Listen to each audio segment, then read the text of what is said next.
Hello viewers, আশা করি সবাই ভালো আছেন।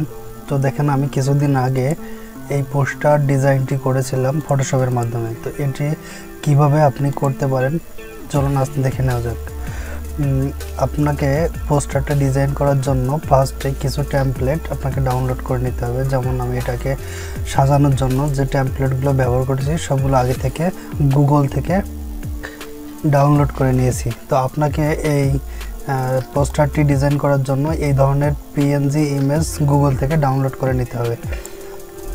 গুগল থেকে ডাউনলোড করে নেওয়ার পরে আপনি ফটোশপে চলে আসবেন এবং আপনার যে রিকোয়ারমেন্ট অনুযায়ী যে সাইজটি আছে সেই সাইজটি নিয়ে এটাকে শুধু সাজাবেন, সঠিক নিয়মে সুন্দর করে সাজাবেন, বাস তাতেই আপনার ডিজাইন তৈরি হয়ে যাবে।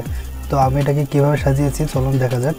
তো আমি প্রথমে যে এই যে ফ্লাওয়ার ফ্রেম পিএনজিটা রয়েছে এটাকে সুন্দর করে 4টে কোণায় বসিয়ে দিয়েছি, যেমন এইভাবে। তো আপনি এটাকে নিয়ে সুন্দর করে বসিয়ে দেবেন 4টে কোণায় সমানভাবে। এখান থেকে কন্ট্রোল টি চাপ দিয়ে ফ্লিপ হরিজন্টালে ক্লিক করলে এটা আপনার উল্টো সাইডে হয়ে যাবে। তো এটাকে আপনি সুন্দর করে সাজিয়ে নেবেন। যেমন আমি এটাকে 4টে কোণায় বসিয়ে দিচ্ছি।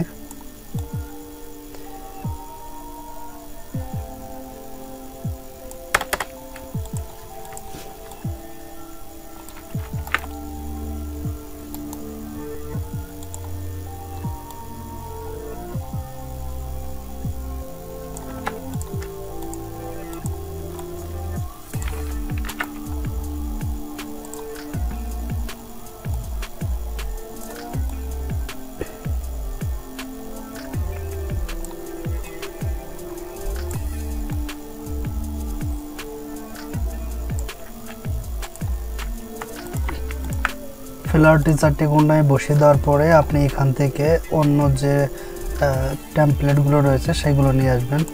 তো আমি এখান থেকে টেমপ্লেটগুলো নিয়ে আসছি। তো এবার আমার এখান থেকে একটা ফ্রেম লাগবে, যে ফ্রেমটি আমি ছবির ভিতরে বসাবো। তো আমি এটাকে নিয়ে যাচ্ছি, এটাকে নিয়ে আসলাম এবং এটাকে একটু ছোট করে নেব। শিফট চেপে ধরে চাপ উপর থেকে টান দিলে এটা ছোট হয়ে আসবে। এটাকে সুন্দর করে বসিয়ে দেব, আর একটু ছোট করে নিচ্ছি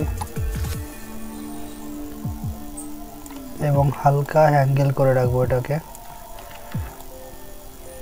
দেখার সুবিধার্থে।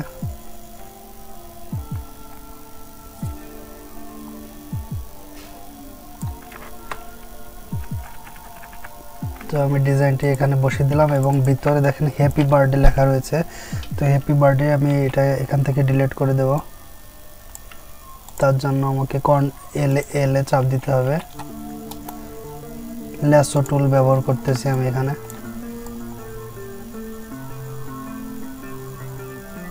তো এটাকে আমি সিলেক্ট করে বাস ডিলিটে চাপ দিলেই হয়ে যাবে। সরি, ফ্রেমে যেতে হবে। তো এটাকে ডিলিট করে দিলাম। এবার এখান থেকে আমার যে ছবিটি বসাবো সেই ছবিটিকে আগে থেকে পিএনজি করে নিয়ে রেখেছি আমি।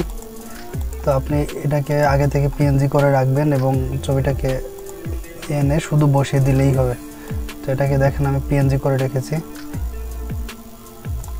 এবার এর ভিতরে বসিয়ে দিচ্ছি, একটু ছোট করে নেব। শিফট চেপে ধরে টান দিলে ছোট হয়ে যাবে। তো আপনার ফ্রেমের ভিতরে যেভাবে সুন্দর লাগে ঠিক সেইভাবেই সাজাবেন। আমি এখান থেকে আরেকটু ছোট করে নিচ্ছি।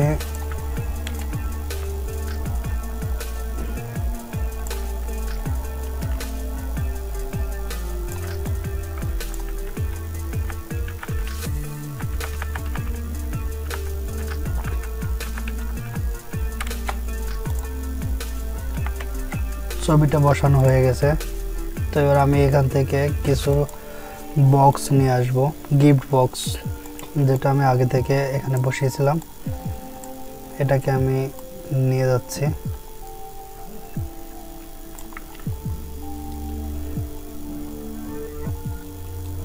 এবং এবং এটাকে আমি এখানে বসিয়ে দেব। তো এটা দেখেন ফ্রেমের তলে চলে গেছে। আমি এটাকে কন্ট্রোল ফার্স্ট ড্র্যাগে চাপ দিলে উপরের দিকে চলে যাবে।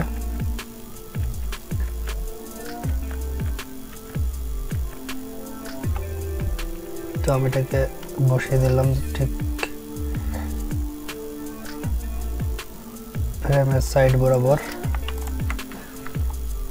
এবার আমি এর যে টাইটেলটি বসিয়েছিলাম ব্যানারে, শুভ অন্নপ্রাশনের যে টাইটেল, এটা আমি আগে থেকে ডিজাইন করে রেখেছিলাম। আপনিও ডিজাইন করে নেবেন আগে থেকে। তো এটাকে আমি জাস্ট একটু সাজিয়ে দিচ্ছি।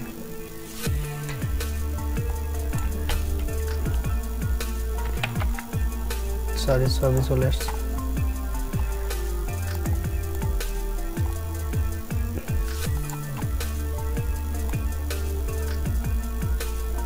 শুভ অন্নপ্রাশনের এই টেক্সটটা আমি আগে থেকে ডিজাইন করে রেখেছিলাম। আপনি এরকম ডিজাইন আগে থেকে করে রাখবেন। এখন শুধু আমি এটাকে ধরে একটু সাজিয়ে দিচ্ছি।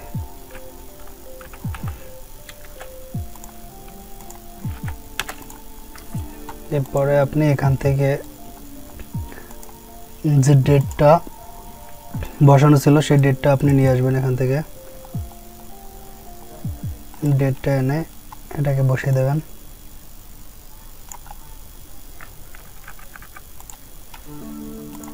এবার একটা টেক্সট আমি আগে থেকে লিখে রেখেছি, যে টেক্সটটা এখানে আমি এখন নিয়ে বসিয়ে দেবো।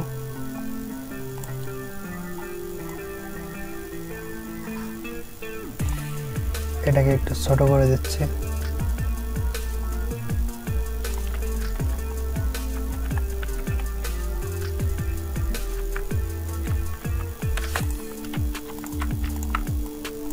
তো আমি পোস্টারের জন্য যার অন্নপ্রাশন তার নামটি আগে থেকে লিখে রেখেছিলাম। আপনি লিখে এরকম বাঁকা করে দিয়ে দেবেন। আমি শুধু এনে বসিয়ে দিচ্ছি।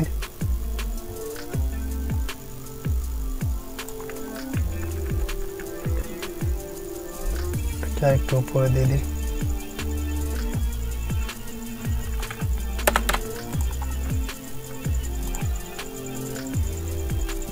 এখান থেকে আমি এই ছবিটি আগে থেকে রেডি করে রেখেছি টেমপ্লেট দিয়ে। আপনি কিভাবে রেডি করতে পারেন সেটা আমি দেখিয়ে দিচ্ছি। এখান থেকে শেপ নেবেন, এলিপস টুলটা নিয়ে নেবেন এবং এলিপস টুলটা নিয়ে এখান থেকে আপনি ছবিটাকে ক্লিপিং মার্কস করে দেবেন, তাতেই হয়ে যাবে। তো এখান থেকে ছবিটাকে নিয়ে এটার উপরে রেখে ক্লিপিং মার্কস করে দেবেন।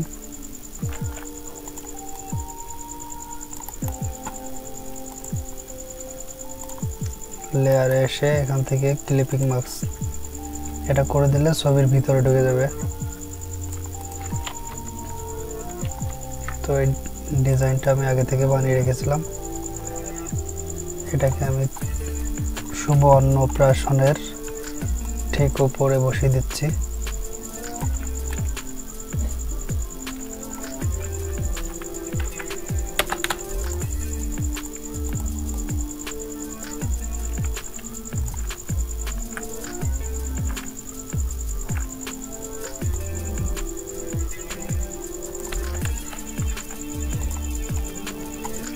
দেখেন আমার ডিজাইনটা কিন্তু রেডি হয়ে গেছে।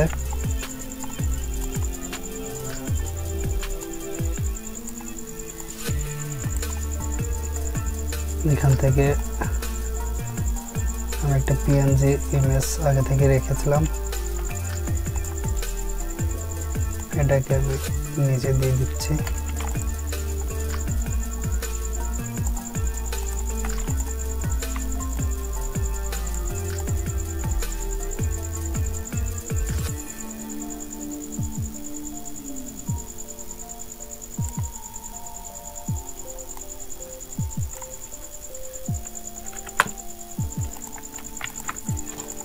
বাস আমার ডিজাইনটা কিন্তু রেডি হয়ে গেছে। তো আমি কন্ট্রোল শিফট ই দিয়ে এটাকে সবগুলো লেয়ার মিশিয়ে দিচ্ছি। তো দেখুন বন্ধুরা, ডিজাইনটা আমার রেডি হয়ে গেছে। তো আপনারা এভাবে পোস্টার ডিজাইন করতে পারেন। আপনার ভিডিওটি কেমন লাগলো লাইক কমেন্ট করে জানিয়ে দেবেন। ধন্যবাদ।